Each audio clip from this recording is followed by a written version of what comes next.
The Russell Martin era at Rangers is over. It's really difficult when you guys ask this question because ultimately it's not in my control. So what I can control is we need to win more football matches, we need to work harder than we are right now to try and achieve that. Hello, I'm Alistair Lamont. This is a special episode of the Scottish Football Podcast on Monday the 6th of October as we look back on Russell Martin's time at Rangers, where it went wrong and where it leaves the Ibrox club now. The Scottish Football Podcast from BBC Sports Scotland. I'm joined by BBC Scotland's sports news correspondent Chris McLaughlin and Joshua Barrie of the Rangers Review. Thanks for joining us, guys. Let's get right into it straight away. Josh, I know you were at the Falkirk Stadium yesterday, but I was also commentating. It was another pretty insipid display, and I guess the straw that broke the camel's back. Yeah, it was. In one breath, it felt like more the same, Al, and another, it did have that kind of end of days feeling, capped off by Russell Martin walking across the pitch in view of the TV cameras, not going on the team bus, almost getting out of there, not only with a police escort, but through the back door, if you will. There comes a point where, as keen as you are to ignore the noise, to go long term, to give someone time to believe in a project right up until the end, there comes a point where something is totally broken, and I think it has really been broken, especially that relationship between fan and manager since the Club Brugge game. Rangers weren't getting better. Their underlying numbers, their expected goals difference is bordering on zero, which after 7 league games, after a net spend of 20 million, I think just demonstrates how poor they've been. And when things aren't getting better, when a situation is broken, you need to pull the trigger. But this has been an absolutely calamitous summer start to the season, not just for Russell Martin, but for all involved. And there is a lot of pieces to now pick up. Chris, let's go back a few months to the takeover, and it felt like, even though Rangers obviously had a pretty poor season last campaign as a result of losing another manager, bringing in the interim guys as well, but there was a pretty good feeling, it seemed to me, at Ibrox because of this new dawn, if you like, new money coming in and a new manager. Now, it wasn't universally welcome by any means, but generally speaking, there was a lot of optimism, it felt, and that has just disappeared in the last 3 months, whatever. Yeah, it's actually fascinating, Al, to be honest, because you're right. I remember being at Russell Martin's media conference, and a few of the fans, fan media who were there were, we're raising eyebrows at this appointment. The fans, as you say, generally were not convinced, but I think, like most fan bases in that situation, were willing to give Russell Martin a chance. And he did come in, as you say, on the back of this tidal wave of good feeling. So much talk about the San Francisco 49ers, the financial muscle that they were bringing. Andrew Kavanagh was something of an unknown quantity, but clearly had some business acumen. And that really, and I remember saying at the time that the one thing that Russell Martin had to get right was results on the pitch. He had to get things going really quickly, and it never really looked like he was going to do that. So it's fascinating because of the fact that it has flipped so quickly.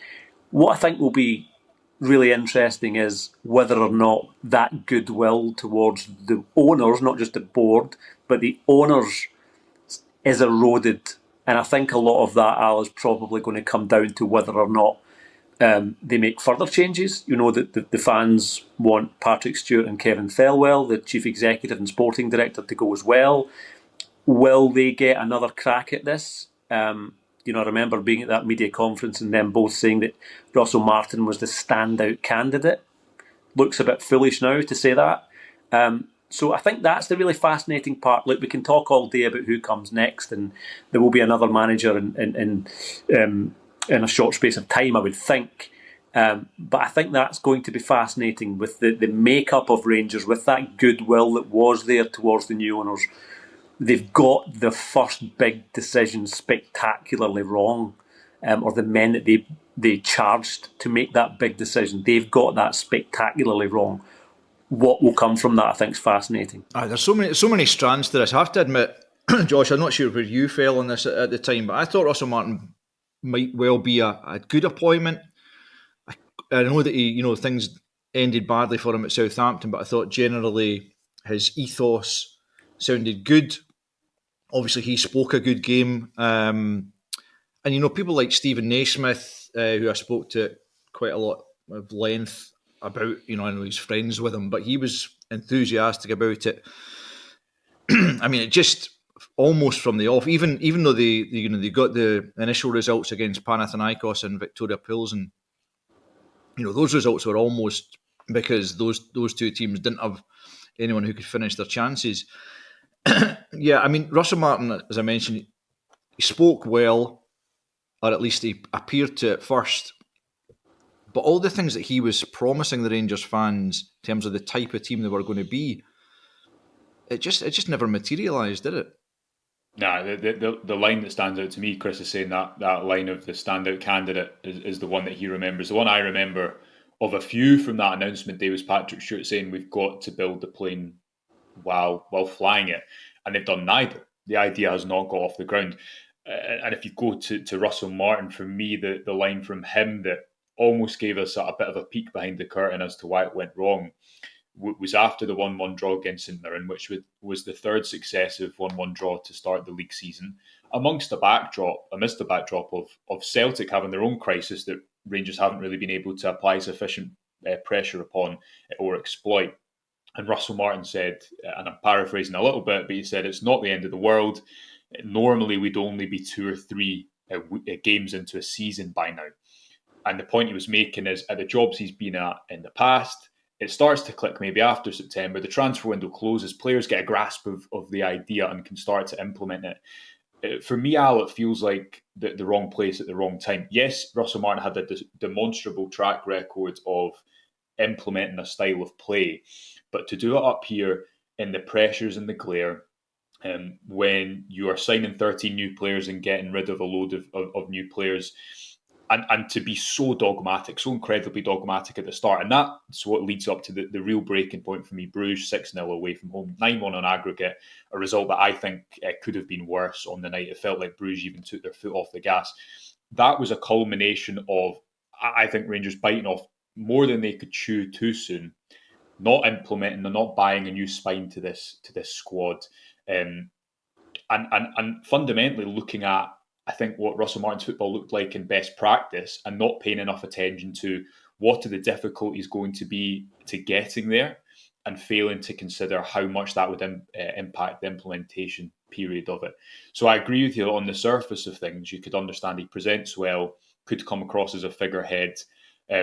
However, the process to get in there, the process to making the football look like that, the idea never got off the ground. And apart from, I think, that Victoria Pilsen game at home, he didn't see it at all. In those 7 league games, he did not see it at all. And you cannot tell fans something they do not see. And there was far too much of that this season. Yeah, I mean, I've said a few times, Chris, over the last easily month, 6 weeks, there's no precedent for our manager, particularly at Rangers, but really anywhere, turning round the amount of sort of vitriol that basically the criticism that was being levelled at from the fans. No precedent for that ever being turned round. And for me, one of the most surprising things was that it took as long as it did to actually bin him. But you can understand that new owners, for me, there's quite a lot of parallels with Man United at the moment. Rangers are trying to get out of this cycle of hiring and firing more or less every 12 months. Less than that on this occasion, obviously. So they're trying to stick with a guy that they believe is the best candidate or whatever, just as Man United are trying to do with Ruben Amorim, where everything you see in front of you kind of flies in the face of that. But finally they've acted. So as you kind of alluded to earlier on, no one really comes out of this looking good. Are you surprised we've not heard more from people like Patrick Stewart, Andrew Kavanagh? The 49ers guys have been anonymous, essentially, as far as I can make it. Yeah, I am, and I was actually going to make that point, because at some point, the people who own this club are going to have to address the fans and say, look, guys, we've got this. we maybe got this one wrong, but trust us, here's the plan going forward. But going back to your point about hiring and firing and them trying to do something different, there's a reason that Rangers have been hiring and firing, because Rangers and Celtic and the pressures that come with Celtic and Rangers, I'm not saying it's different from Manchester United, of course, a huge club as well, but it's different. You don't get the time, as Josh said, you just don't get the time to try and build something and along the way take the bad results that are maybe at some point going to get you there. That's why Rangers have been hiring and firing so much. 11 either permanent or interim managers in 10 years. I mean, it's astonishing. But you're right, this feel-good factor that came with the arrival of the new American consortium will only last so long. And there's a very good chance that the attention will properly turn to those guys if they don't get this one right. And what I think is going to be fascinating is if they decide to go down a road, another Russell Martin type, someone who the Rangers fans perhaps don't really buy into, are a little bit sceptical of, are they going to ignore that again? Are they going to dig their heels in and say, no, we know what's best for this club? When clearly the Rangers fans were telling everyone who would listen before the announcement of Russell Martin that he wasn't a good fit. Now, hindsight's brilliant, isn't it? It's a wonderful thing, but there was people who have followed this club for a long, long time who get the identity of Rangers, who get the culture of Rangers, who get what's needed immediately at Rangers, not just saying the right things, because Russell Martin was very good at speaking. He was running out of things to say at the end, and I think he knew he was toast for a long time, to be honest. But for the Rangers fans to feel like it's going to be okay, that it's going to get better, the people who are in charge of that club, not even the chief executive, not the sporting director, are going to have to at some point say, look guys, we've got this. Josh, I mean, the players don't come out of this scot-free either, do they? I mean, as you mentioned, I think there are 13 new signings.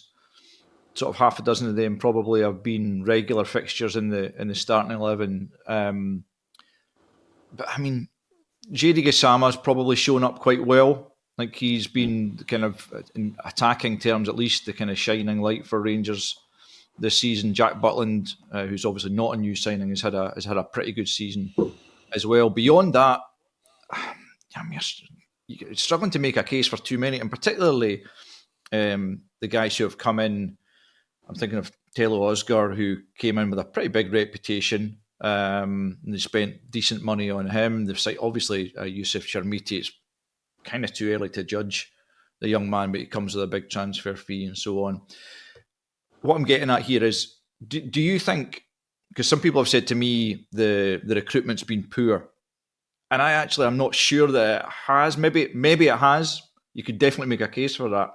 But are these players simply not good enough, or have they suffered because of the scenario, that maybe a poor structure, a poor coaching setup, or whatever it might be? Do you think that it's still scope for these guys to come good for Rangers? Well, I don't think they're 8th in the league bad, which I think is where they are at the moment. Rangers definitely in the bottom half, kind of lost track and disbelief at how long they've hovered around the bottom of the table. But to your question more pointedly, Al, like, of Rangers' 5 most important players, I would say Jeji Gassama is the only new signing in there at the moment. So once again, they and Russell Martin, having went on this big outburst really after the opening day of the season against Motherwell, calling out selfishness, calling out self-preservation, dropping James Tavernier and Nico Raskin. Those two, John Suter, Jack Butland and Jeji Gassama, I think are Rangers' 5 most important players. And I think this is an example of the decision makers now have not learned the lessons of previous regimes, which maybe they weren't a part of, in recognising that a new spine of the squad was needed. And Russell Martin too, he said after the Falkirk game that we don't have a team of seasoned professionals, again paraphrasing, to go and just win consistently. But you've just had a transfer window where you've bought 13 players in.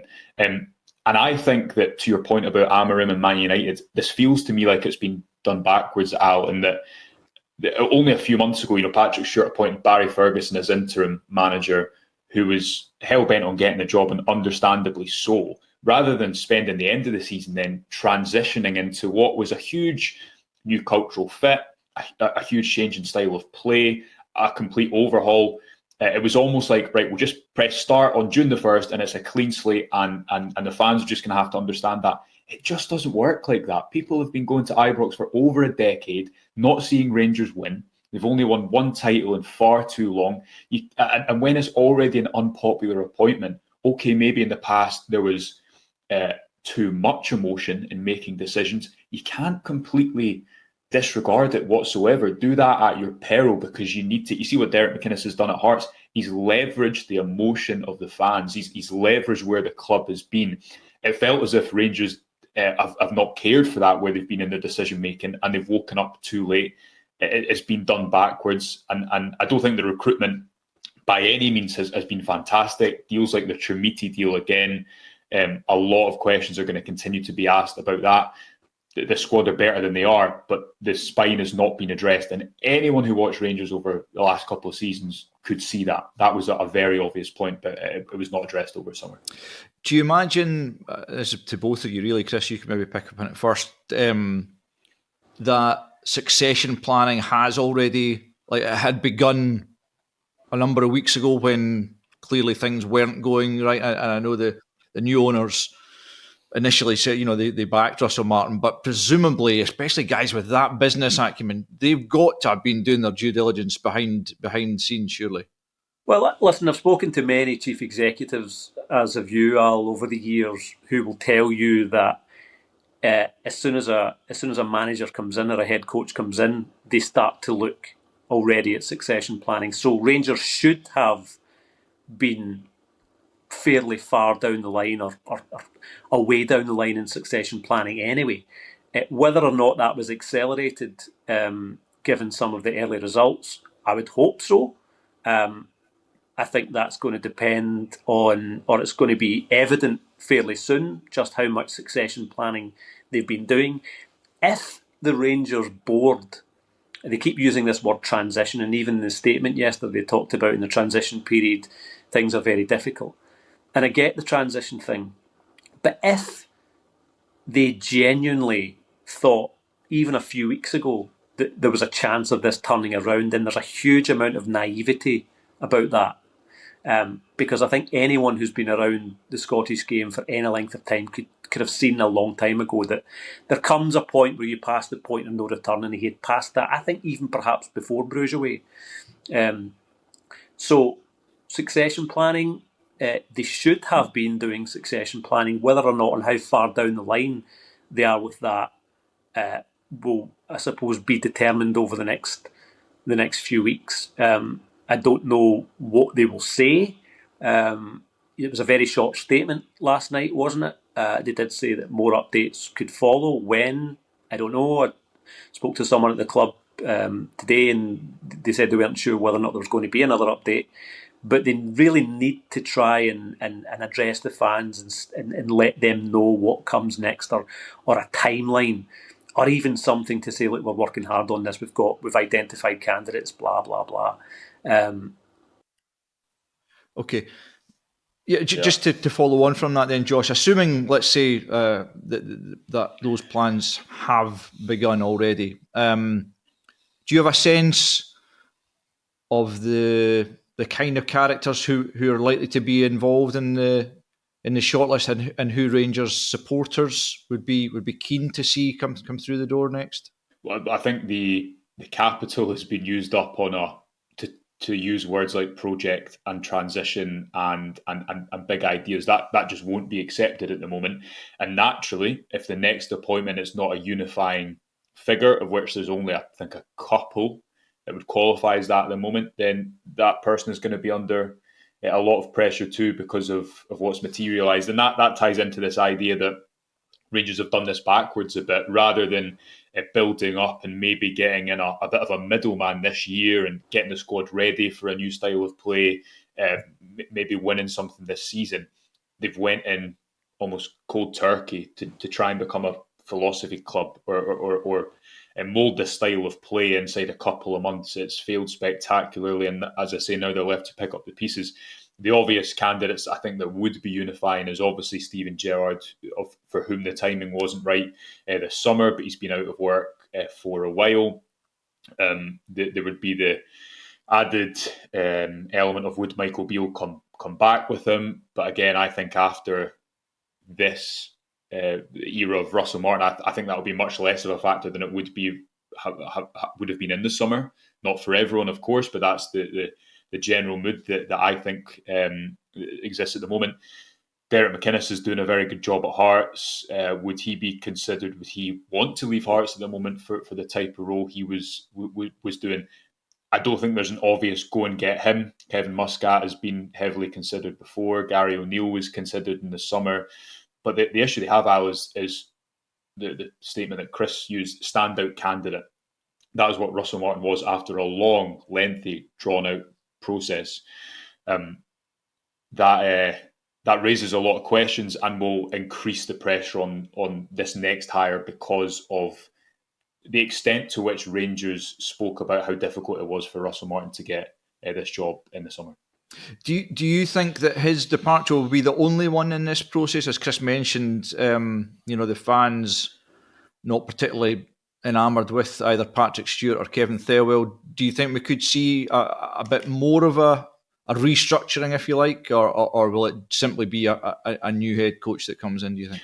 Yeah, well, it depends to what extent the new ownership feel they've been badly let down by Russell Martin or badly, what would you say, led astray by those who have appointed him. Because ultimately, again, what Rangers have got wrong, I think, in recent years is they've not had football expertise often enough at the top of the club. They maybe had well-meaning figures in there, and they have had at points, but they operated without a sporting director from when Ross Wilson left the club in early 2023 up until Kevin Thelwell replaced them earlier this year. Patrick Stewart, as you say, has been under a lot of pressure. He's not brought stability that he was supposed to. Now, he didn't inherit a brilliant situation, but he will be now leading what is third managerial hunt inside a year of coming into the club. And once that fan opinion turns, it's very difficult, as materialised with Russell Martin. Rangers as a club, I think for the size, the tradition, the essence of the club, needs a figurehead. That's why it worked, I think, with Gerrard, because he was that figure. He could take it. He had a really strong management team around him, and he was almost a bit of a spokesman for the club too. Clearly based on the popularity of the decision makers at the moment, and Andrew Kavanagh, as you say, is not someone who's going to come out and speak regularly.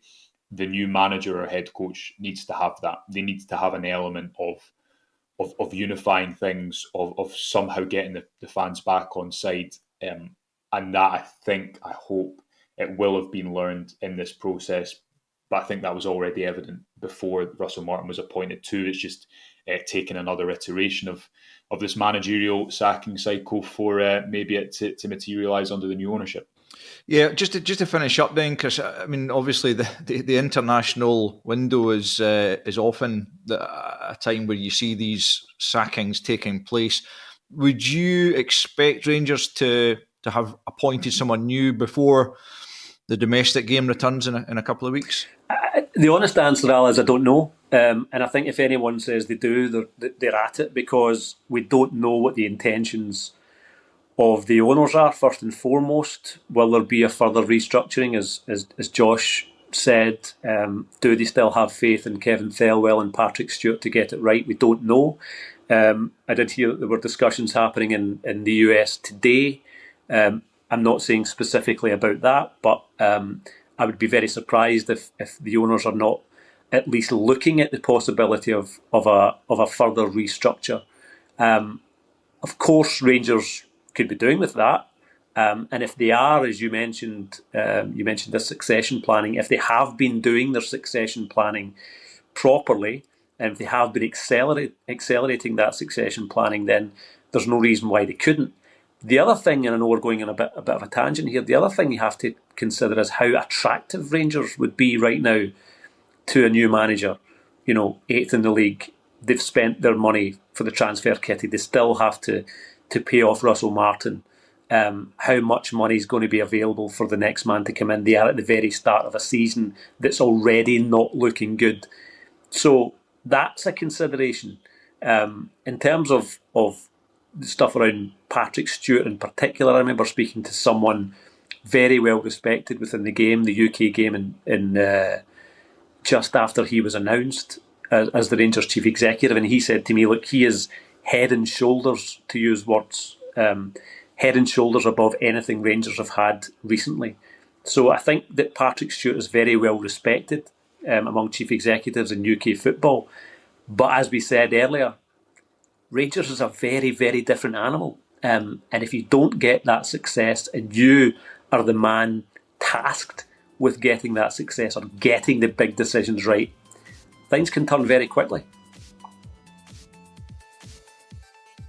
Yeah, well, much more to come on this story, of course, over the next couple of weeks at least. That's all we've got time for just now, though. Many thanks to Joshua Barrie and Chris McLaughlin, and thanks for listening. Remember, we're here with new episodes of the Scottish Football Podcast bright and early every day, so to make sure you don't miss out, subscribe on BBC Sounds and have push notifications turned on your phone.